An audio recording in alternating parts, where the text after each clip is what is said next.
Hello बच्चों, मैं doctor Sunita Nandal कक्षा 10th के लिए गद्य भाग का पाठ लेकर आई हूँ। पाठ का नाम है संस्कृति।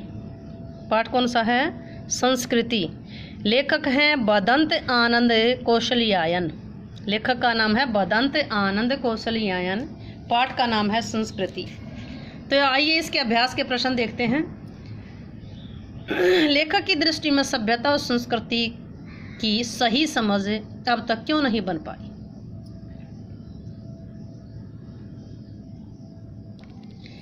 लेखक की दृष्टि में लेखक का विचार है कि रूढ़िवादी अपनी रूढ़ियों से इस प्रकार बंधे हुए हैं कि हर पल हर क्षण बदलते इस संसार से पिछड़ जाते।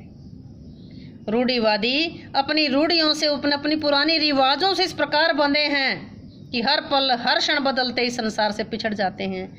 वे अपनी बंधी हुई सीमाओं तक सीमित रह जाते हैं। ऐसे लोग अपनी संकीर्ण सोच, संकुचित दृष्टिकोण के कारण सभ्यता और संस्कृति के लोक कल्याणकारी पक्ष में कल्याणकारी पक्ष को नहीं देख पाते तथा अपने व्यक्तिगत, जातिगत और वर्ग हितों की रक्षा में लगे रहते हैं। वे अपनी सभ्यता और संस्कृति इसे ही मान बैठते हैं।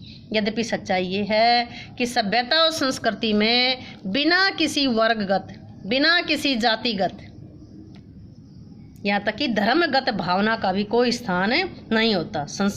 हमारी सभ्यता और संस्कृति में वर्गगत, जातिगत और धर्मगत भावना का की जगह ही नहीं होती। उसमें पूरी मानवता के कल्याण की भावना रहती है। यही कारण है कि अब तक लोगों की सभ्यता संस्कृति के प्रति सही सोच नहीं बन पाई।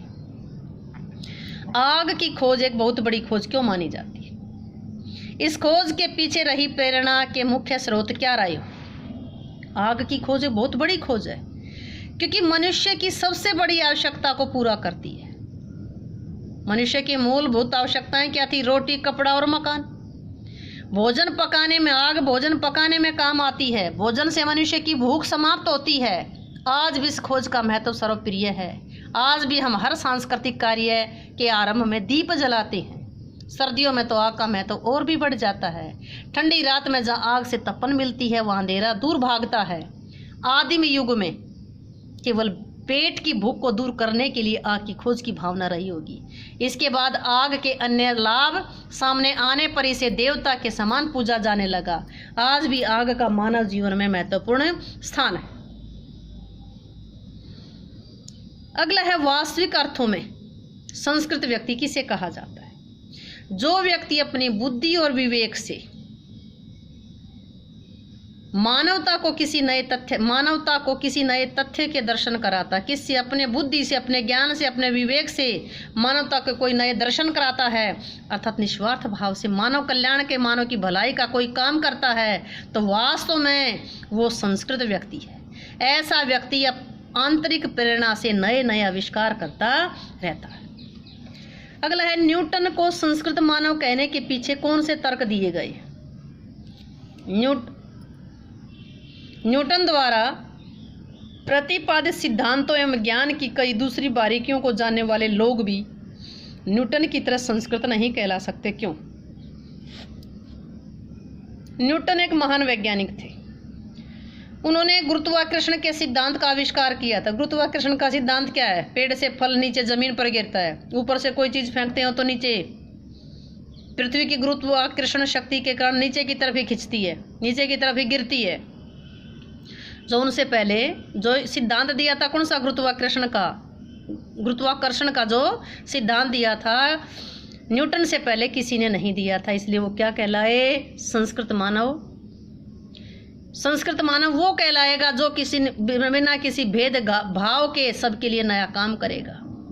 किसी पूर्व खोजी हुई वस्तु या सिद्धांत में सुधार करने वाले, परिमार्जन करने वाले व्यक्ति को संस्कृत मानव नहीं कहा जा सकता, क्योंकि वो पहले से आविष्कृत काम को ही आगे बढ़ा रहा है। न्यूटन के सिद्धांत की कोई कितनी ही बारीकियां क्यों न जान ले, परंतु संस्कृत कहलाने का अधिकारी, उस सिद्धांत को प्रतिपादित करने वाला व्यक्ति वही रहेगा। कौन रहेगा? न्यूटन रहेगा। अतः व्यक्ति सभ्य तो हो सकते हैं लेकिन संस्कृत नहीं। संस्कृत कौन है? जिसने सबसे पहले जिस चीज़ की खोज की है, जिसका आविष्कार किया, जिससे सबसे पहले उसने बनाया वो संस्कृत है। बाकी उसमें सुधार किया, कुछ और जोड़ दिया, उससे अच्छा बेशक बना दिया, लेकिन वो संस्कृत नहीं क्या है, सभ्य है। किन महत्वपूर्ण आवश्यकताओं की पूर्ति के लिए सुई धागे का आविष्कार हुआ था? आदिम युग में मनुष्य जंगलों में नंगा घूमता था, सर्दी गर्मी के कष्टों को सहन करना पड़ता था। इन्हीं कष्टों से बचने के लिए सुई धागे का आविष्कार किया गया होगा। इसके अतिरिक्त अपने शरीर को ढकने के लिए व सजाने के भाव के कारण भी उसे ऐसी वस्तु की तलाश होगी जो दो वस्तुओं को जोड़ सके, किंतु दूसरा विचार गौण प्रतीत होता है। पहला प्रथम है। पहला क्या था? सर्दी गर्मी से बचने के लिए आग की खोज की थी। किस लिए की थी? पहले कच्चा मांस खाता था, फल फूल खाता था आदि मानव, बाद में उसको पका करके खाने लगा। तो आग की खोज थी। सुई धागे की खोज किस लिए? नंगा घूमता था, इसलिए सर्दी गर्मी से बचने के लिए सुई धागे की खोज की। मानव संस्कृति एक अविभाज्य वस्तु है। किन्हीं दो प्रसंगों का उल्लेख करें। मानव संस्कृति एक अविभाज्य वस्तु है, परंतु कभी कभी मानव ने अज्ञानता व संस्कृति को भी धर्म और सामाजिक विश्वासों के आधार पर विभाजित करने का दुस्साहस किया है। हिंदू मुस्लिम भावनाओं को भड़काकर, लड़ाई झगड़े करवाकर अपना स्वार्थ सिद्ध करना आज के नेताओं का आम काम हो गया है। आजकल आरक्षण के नाम पर संस्कृति को बांटा जा रहा है। जब मानव संस्कृति ने अपने एक होने का प्रमाण दिया, ऐसी बात कहाँ कहाँ आई? जब मनुष्य जब भी कुछ स्वार्थी लोगों ने संस्कृति को विभाजित करने का प्रयास किया, तब संस्कृति के वे तत्व उभर कर सामने आते हैं जो उसे एक बनाए रखते हैं। यथा त्याग संस्कृति का प्रमुख तत्व है, इसे सब मानते हैं। त्यागशील व्यक्ति किसी भी धर्म और संस्कृति का हो, वह सबके लिए काम करता है। हिंसा के भी विरोधी हैं। जापान पर परमाणु बम के आक्रमण का संपूर्ण विश्व ने एक स्वर में विरोध किया था। रस खान ने मुसलमान होकर कृष्ण की आराधना की थी। बिस्मिल्लाह खान ने मुसलमान होकर के बालाजी के आशीर्वाद से संगीत का सम्राटपन ग्रहण किया था, किंतु सभी हिंदू लोग गुरुद्वारों में जाकर माथा टेकते, पीर पैगंबरों के सामने जाकर मन्नत मांगते हैं। ये संस्कृति मानवीय गुण है, इसे विभाजित नहीं किया जा सकता, इसे बांटा नहीं जा सकता। अगला है आशय स्पष्ट कीजिए। मानव की जो योग्यता उसे आत्म विनाश के साधनों का आविष्कार कराती है, उसे हम उसकी संस्कृति कहेंगे या असंस्कृति? जो आत्म विनाश करती है, सब सारी चीज़ों का अपने आप का विनाश करती है, तो उसको क्या कहेंगे? संस्कृति कहेंगे या असंस्कृति? लेखक प्रश्न करता है कि मानव की जो योग्यता, भावना, प्रेरणा, प्रवृत्ति उसमें विनाशकारी हथियारों का निर्माण करती, उसे हम संस्कृति कैसे कहें? जो विनाश का कारण, उसको संस्कृति कैसे कहें? वो तो आत्म विनाश करती है। लेखक कहता है कि ऐसी भावना और योग्यता को असंस्कृति कहना चाहिए।